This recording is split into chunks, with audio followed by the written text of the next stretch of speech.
안녕하세요. 저는 40대인 남자입니다. 제가 이렇게 사연을 보내게 된 이유는 정말 다른 가정에서도 아주 희박한 확률로 저와 비슷한 일을 겪게 될 수도 있다고 생각해서 저와 다르게 대처하시길 바라는 마음에 이렇게 사연을 써서 보내게 되었습니다. 저와 아내에게는 아이가 둘 있습니다. 첫째는 딸아이고 둘째는 아들이죠. 아이들은 각각 10살, 8살입니다. 사실 저희 집은 제가 외벌이로 돈을 벌고 있습니다. 아이들의 육아와 가사일은 전적으로 아내에게 맡기고 있죠. 그런데 그래도 그럴 것이 저는 꽤 큰 돈을 월급으로 벌어들이고 있고 경제적으로 제가 더 뛰어납니다. 저와 결혼한 아내도 그런 제 경제력을 보고 결혼한 것이기도 하고요. 그래서 아이를 낳은 이후부터 전업주부로 전향하겠다고 했어요. 전적으로 본인이 아이의 교육부터 시작해서 전반적으로 자기 손을 거쳐서 하고 싶다고 하면서요. 저도 도우미나 시터를 고용해서 아이들을 남의 손 타서 키우는 것보다는 아이의 엄마가 키우는 것이 더 아이들을 위한 길이라고 생각했고, 그리고 무엇보다 아이 엄마인 제 아내, 본인 스스로가 그렇게 전업주부로서 집에 있는 가사들과 육아를 하고 싶다고 하기에 그러라고 했습니다. 그리고 아무래도 저는 사업을 하고 있다 보니까 출장도 잦고 집을 비우는 일도 잦을 때는 꽤 잦거든요. 그래서 그런지 아이에게 육아도 거의 독박으로 해주길 바랬어요. 그리고 아내와 결혼을 했었던 시절에는 제 사업의 규모가 지금 정도가 아니었고 진짜 10분의 1 정도의 수준이었거든요. 그래서 아내가 참 힘들었다는 것을 누구보다 잘 알고 있고 항상 미안했습니다. 아무래도 2살 터울의 남매를 키우는 것은 보통 일이 아니니까요. 딸이 6살이 되고 아들이 4살이 되던 해 제 사업은 본격적으로 바빠지기 시작했고 그 한 해는 정말 집에 들어오면 기절하듯 잤고 회사에서 밤을 지새우기 일쑤였죠. 아이들이 아빠를 그리워하고 있다는 것을 알았기에 너무 미안했지만 전 가장이니까 선택할 수가 없었어요. 제게 정해진 선택지는 돈을 번다. 이것 하나뿐이었기 때문이죠. 그렇게 한 2년 정도는 정말 눈코 뜰 새 없이 바빴던 것 같습니다. 제게 주어진 기회를 잘 활용해서인지 그때를 기점으로 제 사업은 시기도 잘 타서 승승장구했고 지금의 규모와 수익을 이룰 수 있게 되었죠. 그때 뒤를 돌아보니 벌써 아이들 중 첫째 딸아이는 초등학교에 입학을 한 후였고 둘째도 곧 입학을 바라보고 있더라고요. 아내 혼자 얼마나 고생했을지 눈에 불 보듯 환하게 보이기도 하고 제게도 이제 여유가 생겼던 시점이었죠. 그쯤이었죠. 둘째가 다니고 있던 유치원에서는 그림 일기를 스케치북에 써서 가곤 했어요. 그때도 그랬죠. 첫째도 둘째도 같은 유치원이었거든요. 그런데 하루는 밤에 아이들이 다 잠들고 난 뒤에 아내가 저를 조용히 부르며 아들이 그려준 그림 일기를 보여주더라고요. 그곳에는 제목이 가죽으로 적혀 있는 아들의 그림 일기가 있었지만 그곳에 그려진 아빠의 존재인 저는 구석에 잠을 자고 있는 것 뿐이었고 엄마와 아이들이 손을 잡고 웃고 있는 그림이었죠. 아무래도 딸아이는 엄마랑 계속 붙어 지내고 그러다 보니까 나름 괜찮게 넘어갔던 것 같은데 아들인 둘째는 다른 집처럼 아빠랑 축구도 하고 싶고 목욕도 하고 싶고 그랬는데 하지 못하고 엄마랑 누나랑 있으면 자신만 남자다 보니까 그게 많이 속상했던 것 같더라고요. 아내가 그걸 보여주면서 첫째 아이 때도 이렇게 했던 것 알지만 둘째인 아들이 좀 더 감수성이 예민한 것 같다고 아들과 시간을 보내야 되는 것이 좋지 않겠냐고 제안했고 저는 현명한 아내의 판단이 맞다고 생각했습니다. 아내는 제게 정말 현명하고 어질고 다정한 아내였거든요. 그래서 그때부터는 일보다 가정을 좀 더 우선순위에 올렸던 것 같습니다. 일에 쏟는 시간도 많이 줄였죠. 제가 생각해보니 내 가족과 행복하게 잘 살려고 이렇게 생고생을 해서 돈을 버는 것인데 제가 일에 미쳐서 가족을 등한시한다는 것이 얼마나 어불성설인지 이해가 되더라고요. 그렇게 우리 가족의 삶은 좀 더 윤택해졌고 평화롭고 행복해졌어요. 처음엔 아이들이 갑자기 여유를 가지고 다가오는 아빠인 저를 참 많이 불편해 하였지만 그래도 곧잘 표현을 하더군요. 그렇게 시간이 흘렀고 아들도 초등학교에 입학하게 되었죠. 아무래도 아이 2명을 학교에 보내버리니 저도 자연스럽게 아내와 함께할 시간이 많아졌고 마치 신혼 때로 돌아간 것처럼 너무 행복하더라고요. 그리고 그 행복은 정말 악마의 속삭임처럼 아주 잠깐 달콤하다고 느껴지게 되었어요. 둘째인 아들은 꼭 제 누나가 마치고 함께 손을 잡고 집으로 돌아옵니다. 그날도 어김없이 아이들이 집으로 돌아왔죠. 그날 첫째 아이는 과학 수업을 들었는데 그때 혈액형을 뭔지 알아내는 실험을 학교에서 진행을 했나 보더라고요. 그 무엇도 문제가 되지 않았지만 딱 하나 문제가 되는 것이 있었어요. 그것은 아이가 실험 결과로 받은 혈액형이었죠. 아내는 AB형이고 저는 O형입니다. 그런데 딸아이가 AB형이 나왔다고 자랑을 하더라고요. 제 짧은 과학적 지식으로 아무리 생각을 해도 아내와 저 사이에 태어난 아이들은 무조건 A형 또는 B형이 나와야 하는데 AB형이 나온 것이었죠. 그때 저는 밥을 먹고 있었는데 정말 돌을 삼킨 것처럼 가슴이 답답해지기 시작하면서 상황 파악이 잘 되지 않았어요. 아내는 이런 복잡한 제 생각도 모르는지 딸아이에게 재밌었냐고 물어보고 있었습니다. 아니겠지 하며 넘겨짚으려고 했고 그렇게 그날 밤은 넘겼습니다. 그리고 아들의 육아일기와 같이 성장 기록을 펼쳐보았습니다. 그런데 앞불싸 아들의 혈액형도 AB형이더군요. 그치만 아이들의 혈액형은 아주 어린 시절에 재는 것은 꽤 부정확한 경우가 많다고 나중에 커서 재검사를 하는 게 좋다는 말이 생각났고 그리고 그 주 주말에 바로 아들만 데리고 나가 혈액형 검사를 병원에서 다시 했어요. 그런데 아들도 AB형으로 나오더군요. 인터넷에 아무리 검색을 해도 AB형과 O형이 만나서 아이를 낳으면 AB형은 무조건 나올 수가 없다고 하는데 그렇게 되면 아내가 불륜을 저질러서 남의 새끼를 임신했고 내 새끼인 것처럼 포장해 출산을 했다는 것밖에 더 됩니까? 진짜 그때 느껴졌던 배신감은 지금 이루 말로 표현할 수가 없었습니다. 그래도 저는 아이들의 아버지였잖아요. 이 모든 것을 아이들이 보는 데에서 표현할 수는 없었습니다. 저희가 살고 있는 동네는 처가댁과 무척이나 가깝습니다. 제가 아내를 배려해서 시댁과는 좀 떨어지고 처가댁 근처에 집을 얻었거든요. 아무래도 아내가 가사와 육아를 도맡게 될 텐데 그때에는 시댁보단 친정이 낫겠지 싶어서 말이에요. 제 딴에는 배려였죠. 아이들을 잠시 처가댁에 데려다주고 잠시 맡긴 뒤에 아내와 집에서 조용히 얘기를 시작했습니다.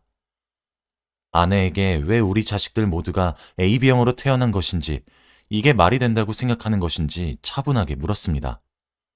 아내의 얼굴은 충격으로 일그러졌고 이내 눈물을 쏟아내더군요. 저는 그 사이 왜 이런 생각을 하게 되었는지 얘기했고 아들의 혈액형 검사용지까지 내밀었어요. 아내는 인터넷에 AB형 여자와 O형 남자 사이에 태어난 아이들의 혈액형을 검사했죠. 제 말이 맞을 수밖에요. 과학적으로는 자식이 A형 또는 B형만 나타나야 하니까요.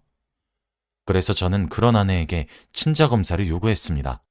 친자검사하자. 다른 사람도 아니고 어떻게 당신이 나한테 그런 말을 할 수 있어? 여보, 제발. 이성적으로 생각해. 지금 이게 말이 된다고 생각하는 거야? 어떻게 O형인 나랑 AB형인 당신 사이에서 애가 둘이나 태어났는데 어떻게 둘 다 AB형이냔 말이야. 난 아니야. 난 그런 짓 안 했다고. 정말 10년 가까이 당신이랑 애들 뒷바라지만 한 나한테 다른 사람도 아니고 어떻게 당신이 이러냔 말이야. 아내는 비명을 지르듯 소리를 질렀어요. 당신 혈액형이 O형이 아닐 수도 있는 거잖아. 사실 저도 그 생각을 해보지 않은 것이 아니었습니다. 아이들의 혈액형을 듣자마자 제 혈액형이 생각이 난 것을요. 혹시 저도 혈액형을 잘못 알고 있는가 싶어 아들이 검사할 때 저도 함께 검사했고 저는 검사 결과 O형이 맞더라고요. 아내에게 제 검사지도 들이밀며 말했습니다. 당신 말은 이제 못 믿겠다고요. 과학적으로 생각을 해보고 논리적으로 생각을 해보고 아무리 그렇게 노력을 해봐도 아이들 혈액형 하나가 모든 가능성을 없애지 않느냐고 왜 아이들만 AB형인 것이냐고 하면서요. 아내는 펑펑 울었어요. 살면서 이렇게까지 많은 눈물을 흘렸던 사람을 본 적이 있냐고 물으면 없다고 단칼에 말할 수 있을 정도로요. 근데 그 당시에는 그렇게 눈물을 펑펑 쏟으며 실신할 것처럼 구는 모습이 생쇼로 보였습니다. 솔직히 저는 이성을 잃고 아내 멱살을 잡아들어 탈탈 흔들면서 윽박 지르고 싶었어요. 눈이 뒤집어질 것 같더라고요. 근데 아이들의 엄마라서, 내가 사랑했던 여자라서 정말 존중하고 화를 참고 참고 참으며 인내했습니다. 아내는 자신에게 어떻게 이렇게 대하냐고, 자신은 부정한 짓을 단 한 번도 저지른 적이 없다고, 친자검사를 하면 이혼할 것이라고, 어떻게 다른 사람도 아니고 제가 자신을 못 믿어주는 것이냐며 울고불고 난리를 피우는데 정말 피곤하게 느껴지더군요. 결국 이 사실은 제 본가와 처가 때까지 알려지게 되었습니다. 저희 부모님도 당연히 뒤집어지셨죠. 혈액 형상으로 나올 수 없는 조합이니까요. 처음에 처가댁에서도 제게 쌍욕을 하셨고 미친놈이라고 손가락질 하셨지만 저희 부모님의 간곡한 부탁도 있었고 저도 무릎까지 꿇으며 부탁드렸습니다. 장모님, 그리고 장인어른, 저도 제 아내가 그런 부정한 짓을 저질렀다고 생각하고 싶지도 상상하고 싶지도 않습니다. 그런데요, 지금 아이들의 혈액형이 과학적으로 다르게 나오지 않았습니까? 저도 지금 제가 이런 부탁을 하는 제 심정이 어떠실지 이해가 가시냐고요. 저는 제 아내도 그렇고 처가댁에서 이렇게 반대하시는 것도 오히려 의심이 됩니다. 저도 정신병 걸릴 것 같다고요. 제발 사람 하나 살리는 셈 치고 검사해 주세요. 저도 아내가 아닌 걸 알고 있는데 제발 눈으로라도 확인받고 싶어서 그래요. 이미 이렇게 일이 벌어졌는데 전 그럼 이제 이 여자를 어떻게 믿고 삽니까? 제발 제 입장도 이해해 주세요. 라고 하면서 눈물을 뚝뚝 흘리면서 부탁드렸어요. 처가댁에서도 생각이 많았겠죠. 딸아이를 믿겠지만 그래도 실제로 손녀, 손자의 혈액형이 말이 안 되니까요. 그렇게 저희 집 식구들의 마음을 장모님과 장인어른께서도 이해하셨고 그렇게 두 집안의 구성원들이 아내에게 전부 달라붙어 아내를 설득했습니다. 아내가 그러더군요. 나중에 자기 얼굴 어떻게 보려고 이러냐고요. 저는 대꾸했어요. 여보, 만약 내가 틀렸다면 정말 평생 당신을 믿고 따르면서 살게. 진심으로 사과하고 반성할게. 당신이 화를 내도 괜찮아. 나중에 화가 풀릴 때까지 나 보고 싶지 않다고 하면 집 나가서 살게. 평생을 죄스럽게 생각하고 살게. 그런데 여보, 당신이 이번 검사에 응하지 않으면 난 지금부터 당신의 얼굴을 보고 살 수가 없을 것 같아. 내 고집인 거 알아. 그래도 그냥 한 번만 따라주면 안 될까? 내가 당신이 부정한 짓을 저질러서 이렇다는 게 아니야. 내 마음이 너무 힘들고 지쳐서 그래. 의심하고 자꾸 나쁜 상상하는 내 자신에게 너무 지치고 힘들어서 이러는 거라고. 하면서요. 아내를 설득하는 과정에서 정말 주책맞게 눈물이 줄줄 흐르더라고요. 너무 힘들었어요. 제 마음도 제게 벌어진 상황도 모든 것이 다 말이에요. 아내는 눈물을 흘리며 호소하는 저를 보고 알겠다고 얘기하며 검사에 응했습니다. 생각보다 검사 결과를 받는 속도가 빠르더라고요. 검사를 맡기면 하루 정도 지나서 전화로 결과가 통보가 되고 며칠 뒤에 우편으로 결과가 나옵니다. 그런데 아이들과 제가 친자 관계가 성립된다고 하더라고요. 양가에서도 오잉? 하면서 의아해했습니다. 알고 보니까 장인어른께서도 AB형이신데 이게 굉장히 희귀한 CIS AB형이라고 하더라고요. 그래서 원래 혈액형이란 것이 AB형 같은 경우는 A형만 물려주거나 B형만 물려줄 수가 있는데 CIS AB형은 아주 특이하게도 A와 B가 같은 곳에 붙어 있어서 혈액형이 동시에 두 개가 물려진다고 하더라고요. 그렇게 받아서 아내도 AB형으로 혈액형이 발현된 것이고 저는 O형이니까 저와 만난 아이들은 AB형이 나올 수 있게 된 것이죠. 그런데 이게 아주 희귀하고 특별한 경우였다고 합니다. 실제로 장인어른도 아내도 자신들이 이렇게 특별한 피를 가지고 있다는 사실은 아예 까맣게 몰랐더라고요. 장인어른이랑 아내 둘 다 뭐 크게 아파서 병원에 입원하거나 큰 수술을 하거나 이런 경우도 딱히 없었고 헌혈을 하거나 이러지도 않았어가지고 두 사람 다 까맣게 몰랐던 모양이더라고요. 장모님과 장인어른은 결과를 듣고 나서 가슴을 쓸어내리셨어요. 아무리 자신의 딸을 믿는다고는 하지만 실제로 눈앞에 보여지는 과학적인 경우 앞에서까지 자신의 딸을 두둔한다는 것이 어려웠던 것 같습니다. 제 아내도 어리둥절한 표정으로 살면서 처음 듣는 이야기라고 하더라고요. 저희 부모님도 정말 잘된 일이라고 얘기를 했고요.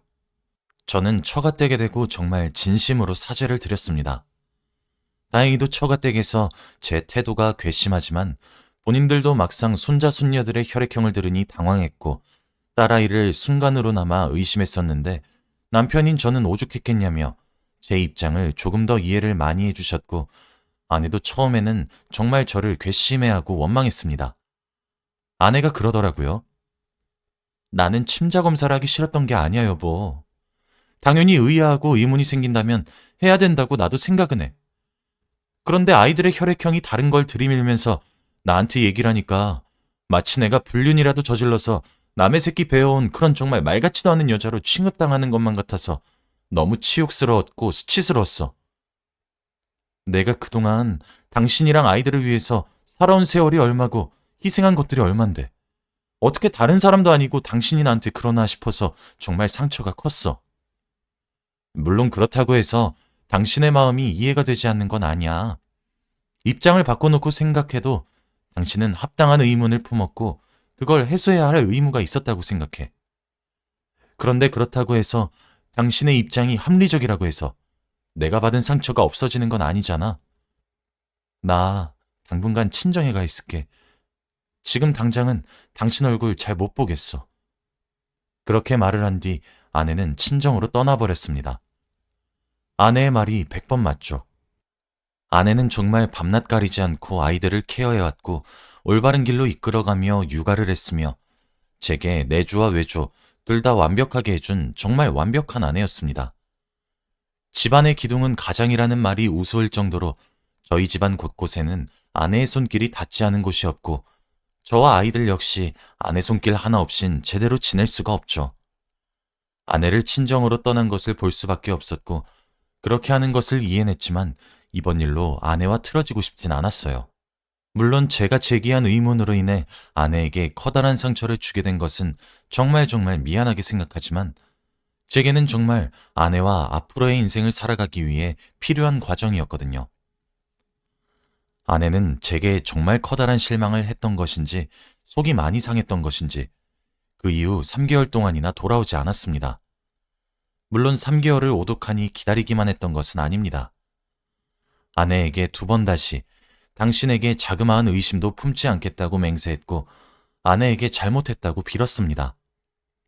솔직히 입장을 바꿔놓고 생각하면 아내도 저를 이해하겠지만 저도 아내가 얼마나 억울했고 수치스러웠을지 생각하면 정말 접신물에 코 박고 딱 죽고 싶은 심정이었거든요. 다행히 아내는 제 노력이 빛을 발했던 것인지 아니면 저의 어쩔 수 없는 불가피함을 이해해줬던 것일지는 몰라도 3개월 정도 지난 후 다시 저희 집으로 돌아왔고 우리는 그 후로 많은 대화를 나누게 되었습니다. 아내가 그러더라고요. 이번 일로 저와 너무 헤어지고 싶었고 갈라서고 싶었는데 아이들 생각도 들고 제 입장에서도 충분히 의심할 만한 사유가 충분하다고 생각해서 돌아왔는데 다시 한 번 더 그런 취급을 받는다면 애들이고 남편 간에 모든 것을 떠나서 바로 갈라설 것이라고 말이에요. 저는 정말 미안하다고 싹싹 빌었고 저희가 살고 있던 집의 명의를 아내 앞으로 돌려주었습니다. 그것만으로는 위로가 되지 않겠지만 아내에게 제 마음이 잘 전달되었으면 하는 마음과 함께 말이에요. 그 일이 있은 후로부터 딱 반년이 지났고 저희 가족은 여전히 화목합니다. 그러니 여러분들도 정말 희박한 확률로 저와 같은 경우가 생긴다면 일단 아내에게 말을 가려서 하세요. 저는 제가 제일 잘한 부분이 바로 그런 부분인 것 같거든요. 그리고 저는 시간을 돌릴 수만 있다면 몰래 검사를 할 것 같습니다. 정말 아내 마음 풀어주는데 죽다 살아났거든요. 여러분들 가정에는 이런 놀라운 일 없이 항상 좋고 재미있고 행복한 일만 가득하시길 바랍니다. 제 긴 글을 읽어주셔서 정말 감사합니다.